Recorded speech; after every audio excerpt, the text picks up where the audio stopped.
weirdo. Original host of that DJ Talk on Popular Radio. Live in store here at Siren Records. Come on, Lex.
Hey everyone, welcome back. What's up, fellow progheads, psychonauts, and heavy rock and rollers? So it's a few days after our Doylestown excursion, and today is actually a record store day. So we tried to go to Princeton, one of our favorite places. We had gone there in the past before the pandemic. Princeton Record Exchange. We went there before the pandemic for record store days, and the line was always pretty long. So we got there like 7 a.m. The line was so long. Yeah. A little to our knowledge, there was like 100 people there at 7 o'clock in the morning. And we'd gotten there like several years ago. We got there at like 10 maybe, and there was like half the amount of people there. Yeah, so unfortunately it was a little bit of a cold, rainy day. We just really didn't think we were going to have much luck, so unfortunately we're looking at like a 4-hour wait, pretty much, at least. And honestly, like there weren't too many titles that we were like willing to go crazy for, you know, we're trying to save money and all, so record store day was kind of a letdown for us, but comment down below if you guys got any of the things that you wanted, especially the Taylor Swift, because that's what I really wanted. It wasn't a total letdown though, because I did go to one of my other favorite record stores, but we'll make another video about that later. This one's all about Siren Records in Doylestown. All right, on that note, let's get to the haul. Yippee! So I know my hauls have been pretty low, guys. I honestly thought I was gonna get a little more at Siren because I think that they have a really good collection of indie music. If you're into like indie music, like 90s music, I usually always find like a lot of indie bands I can't normally find at that record store. And a lot of their stuff I feel like is in really good condition. A lot of it's new. Lots of new stuff, lots of good reissues, huge jazz selection, indie selection like she said, classic rock. I think there's even like metal section too, classical, world, funk. There's all these different awesome sections.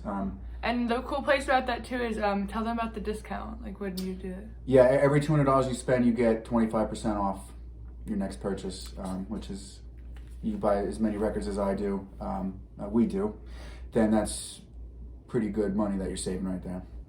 Yeah, so it's really cool. The people there are nice. As you saw, they had a DJ. I don't remember, like we've been there a few times. I feel like that was set up there, but maybe I've seen the DJ like one That was the first time I saw the DJ. Yeah, but it was really cool too to have a DJ in there. Yeah, but he was, you know, scratching the records and playing some funk and soul. It was a good time.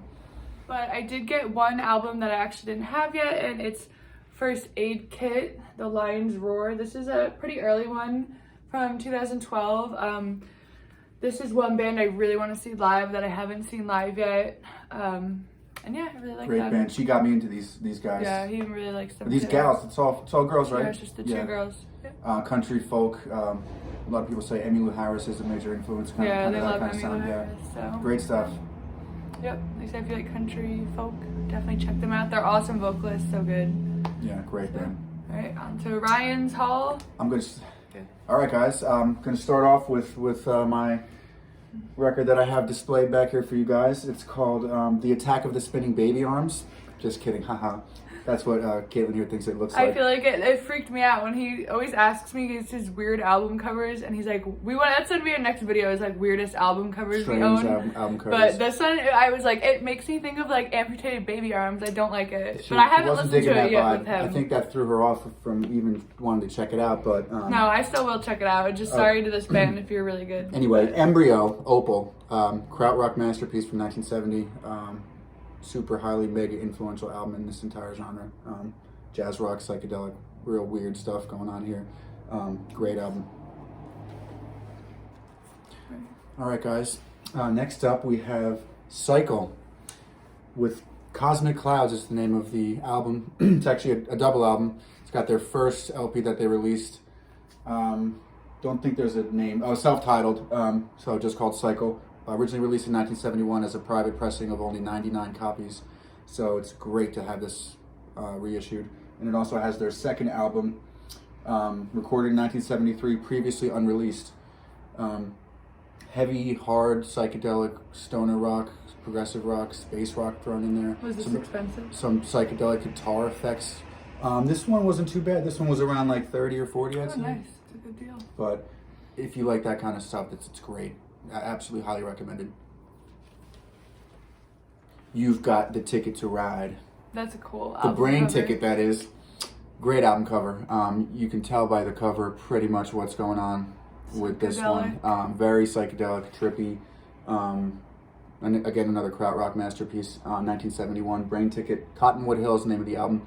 Regarded as one of the trippiest albums of all time. Check I it. can tell it looks like it's going to be pretty trippy. I haven't listened to that one yet either. I listened to a couple of these, but Yeah, not that one's very one yet. experimental. Lots of effects going, electronic effects, synthesizers, wild stuff. This one also scares me. The cover scares her, do you although think the you duck guys- is super happy and jovial. He's smoking a stogie of some sort right there, you know. He's looks the part. Comment down below which of these do you think we should put, if any of them, in the top 10 weirdest album Top 10. covers. But this isn't even weird. It's just silly and goofy and fun. Fuzzy Duck. He's in a silly, goofy mood. First, I always am. So is the Duck. First and only album ever released by Fuzzy Duck. Basically hard rock, prog rock, some blues rock in a nutshell. Incredibly tight, groovy, solid, funky band. The bass player, solid. Just all around great album. Nice cover there, painting of a blonde-haired gal. The album's called Rebirth. The band is Blonde on Blonde. It's their second LP, another reissue. These are all reissues, by the way, except your First Aid Kit. That's fairly new. But originally from 1971, Blonde on Blonde. Exquisite progressive rock. Musicianship is next level. Everybody's is absolutely incredible at their instruments. Wonderful vocals too. It's a beautiful album. All right, guys. Continuing down the rabbit hole with another incredible psychedelic masterpiece, Krautrock yet again. The band is called Ashrae Temple. Ashrae, I'm really not sure. Comment if you know. I think it's Ashrae Temple. German Krautrock. Experimental, psychedelic, real trippy. This is a deep album. You can really meditate with this one. And it gets ambient, spacey. The ending of this album is probably the most beautiful ending I've ever heard of any piece of music, as far as, rock goes or prog or anything like that. But Wow, it's must be exquisite. really good, 'cause The ending he has a lot of will blow albums. you away. The whole album will blow you away. Wow, that must be a good one for you to say that. It's weird too, but if you like weird, incredible, trippy music, that's the ticket right there. This one I did actually get to listen to, and I liked it a lot. Yes, she did.